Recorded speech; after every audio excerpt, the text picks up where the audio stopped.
Hello बच्चों, आज हम करने जा रहे हैं क्लास 7th का chapter 6 that is physical and chemical changes part 2। तो बच्चों, हमने अपने पिछले लेक्चर में फिजिकल चेंजेस के बारे में पढ़ा था कि जितने भी सब्सटेंसेस होते हैं जब उनकी प्रॉपर्टीज़ में स्पेशली फिजिकल प्रॉपर्टीज़ में चेंज आता है तो उसे हम फिजिकल चेंज कहते हैं। और यहाँ पर हमें कोई भी नया सब्सटेंस देखने को नहीं मिलता। तो बच्चों, आज हम जो दूसरा चेंज है वो पढ़ने जा रहे हैं, that is chemical change. A change with which you are quite familiar is the rusting of iron। तो बच्चों, यहाँ पर सबसे इजी उदाहरण लिया गया है, किसका एग्जाम्पल लिया गया है? Rusting of iron. रस्टिंग का मतलब होता है जंग लगना, ठीक है। किसको? लोहे को। लोहा क्या है? धातु, जो कि धातु मतलब मेटल, जैसे कि आप पढ़ चुके हैं आयरन मेटल्स में आता है। और उसको जंग लगना, यह जो चेंज है वो क्या कहलाता है? Chemical change. अब आपने यह अपने घरों में देखा ही होगा, और फिलहाल इन दिनों में तो सबसे ज़्यादा देखने को मिल रहा है बारिश के दिनों में। आपके घर के छत पर जितने भी लोहे के ऑब्जेक्ट बाहर खुले में पड़े हैं वो क्या कर रहे हैं? वो मॉइस्चर, अभी हवा में नमी ज़्यादा है, बारिश ना भी हो तो क्या होगा? उन्हें वहाँ पर जंग लगने के चांसेस सबसे ज़्यादा हैं। तो if you leave a piece of iron in the open for some time it acquires a film of brownish substance.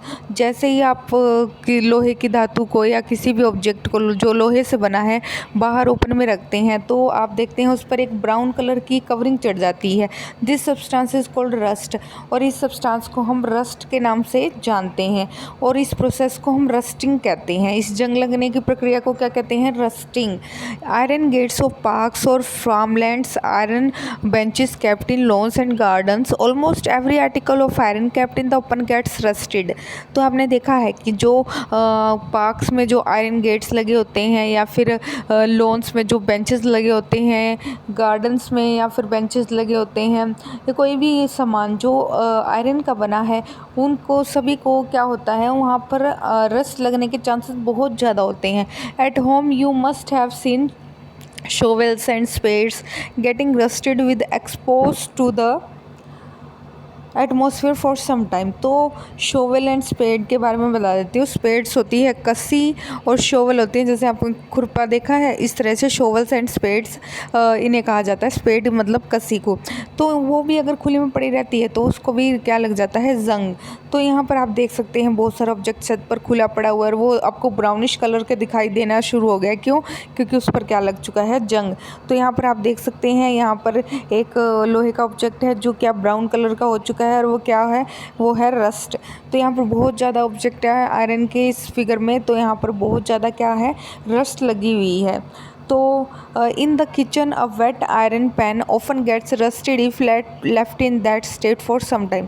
अगर आपके घरों में लोहे का तवा है, आप उसको यूज़ नहीं कर रहे और उसको एज इट इज़ रख दीजिए, कुछ दिनों बाद आप देखेंगे उस पर भी क्या लग जाता है? जंग। Rust is not iron. Rust iron का कोई भाग नहीं होता। It is different from iron on which it gets deposited. यह आयरन से अलग होता है और यह एक रिएक्शन होने के बाद बनता है, ठीक है।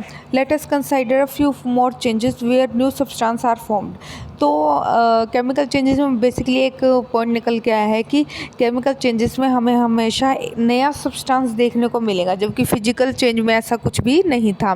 Activity 6.6 to be demonstrated by the teacher. Question: it is dangerous to look for long at the burning magnesium ribbon. The teacher should advise children not to stare at the burning ribbon.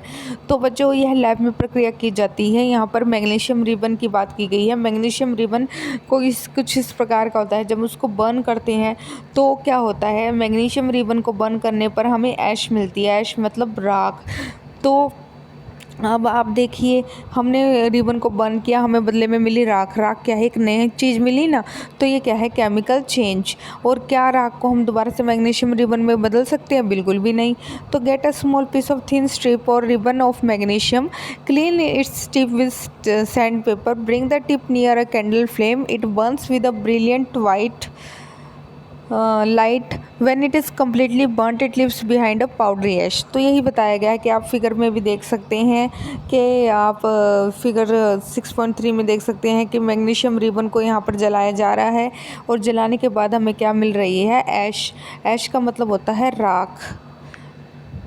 जैसे आप paper burn करते हैं तो हम राख रह जाती है ना, ऐसे ही ऐश बोला जाता है राख को। Does the ash look like the magnesium ribbon, क्या जो वो राख इकट्ठी हुई है क्या वो मैग्नीशियम रिबन जैसी दिखाई देती है? नहीं।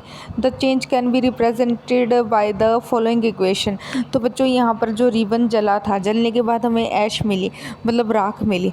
रिबन के जलने के बाद हमें राख मिली। राख एक नया सब्सटेंस है, तो ये कैसा चेंज हुआ? यह केमिकल चेंज हुआ। ठीक है, तो क्या आप राख को दोबारा रिबन में कन्वर्ट कर सकते हैं? नहीं। तो यह कैसा चेंज हुआ? इरिवर्सिबल, मतलब हम दोबारा से उसके ओरिजिनल स्टेट में नहीं ला सकते।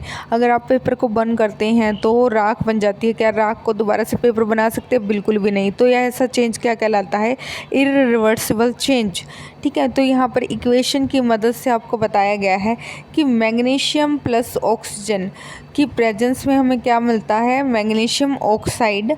The equation here are different from those in mathematics. In equation of this kind the arrow implies becomes no attempt should be made to balance chemical equation at this stage.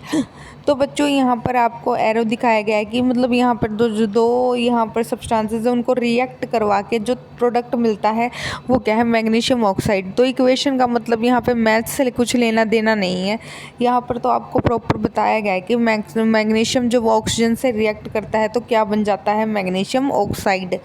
तो यहाँ पर equation ज़रूर कहा गया है पर इसका math से कोई लेना देना नहीं है। Collect the ash and mix with small amount of water, stir the mixture well. तो अब आपने क्या करना है? उस राख को उठाना है और उसको पानी में घोल लेना है और उसको अच्छे से घोल लेना है।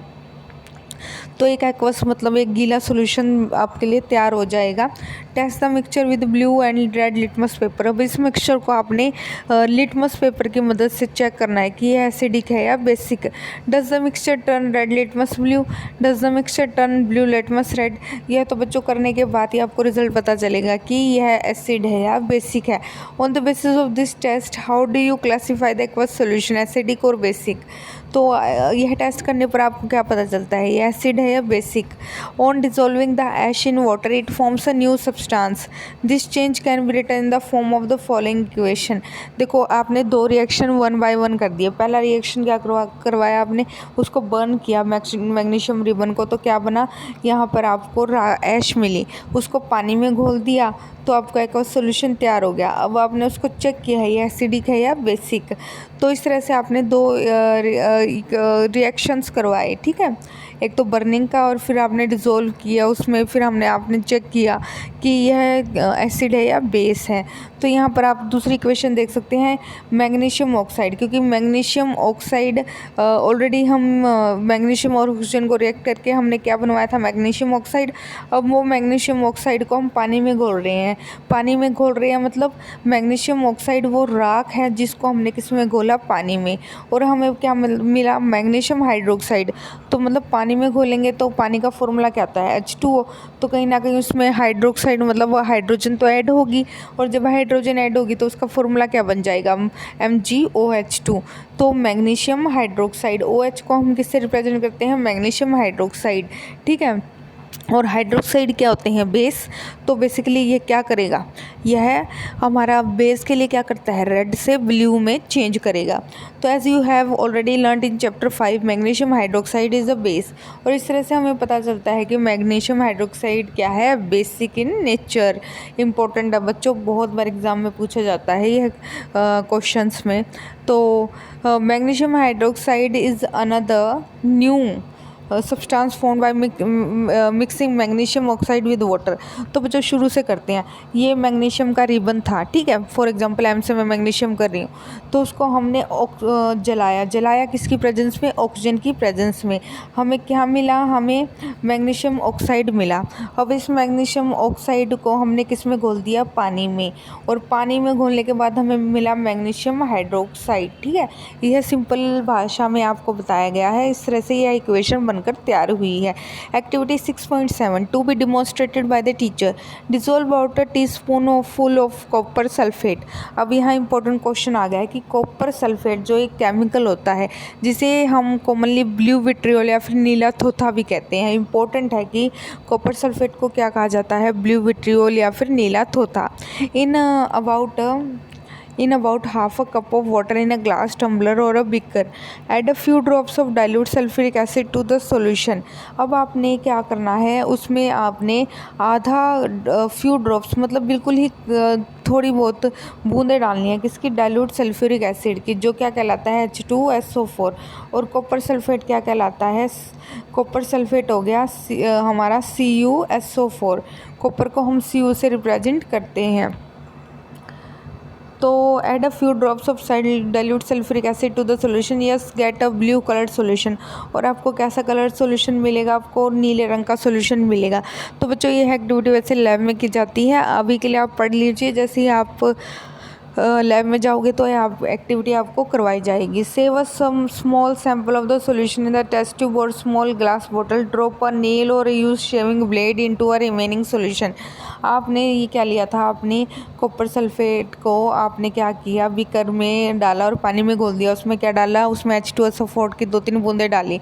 अब इसमें आपने एक कील, नेल होती है कील, ठीक है, उसको डाल दिया और कुछ देर एज इट इज़ रखा। आप क्या देखेंगे कि जो पानी का रंग नीला था ना वो बदल के हरा हो गया, और जो नेल थी ना उसके ऊपर एक ब्राउनिश कलर की कोटिंग चढ़ गई। इस तरह से क्या हुआ, रिएक्शन हुआ। कौन सा रिएक्शन हुआ, केमिकल रिएक्शन हुआ, क्योंकि आपको एक नई चीज़ देखने को मिल रही है, ठीक है। तो अब यहाँ पर आप देख सकते हैं figure 6.4, change in colour of the copper sulphate solution due to the reaction with iron. तो यहाँ पर आप देख सकते हैं ये कौन सा सोल्यूशन है, यह है कॉपर सल्फेट सोल्यूशन, ठीक है। और यह क्या है, रिएक्शन, यहाँ पर एक ब्लेड अंदर डाल दिया गया है। कुछ समय बाद क्या देखते हो कि जो पानी था उसका रंग कैसा हो गया, ग्रीन, और ब्लेड के ऊपर क्या आपको ब्राउन कलर की कवरिंग दिखाई दे रही है। तो एक नया सब्सटेंस मिला कि नहीं मिला, तो यहाँ पर क्या हुआ, कौन सा चेंज हुआ, केमिकल चेंज। तो बच्चों आज के लिए इतना ही। आप इस इक्वेशंस को समझने की कोशिश करें और लिखकर इसको लर्न करें। आज के लिए इतना ही। धन्यवाद।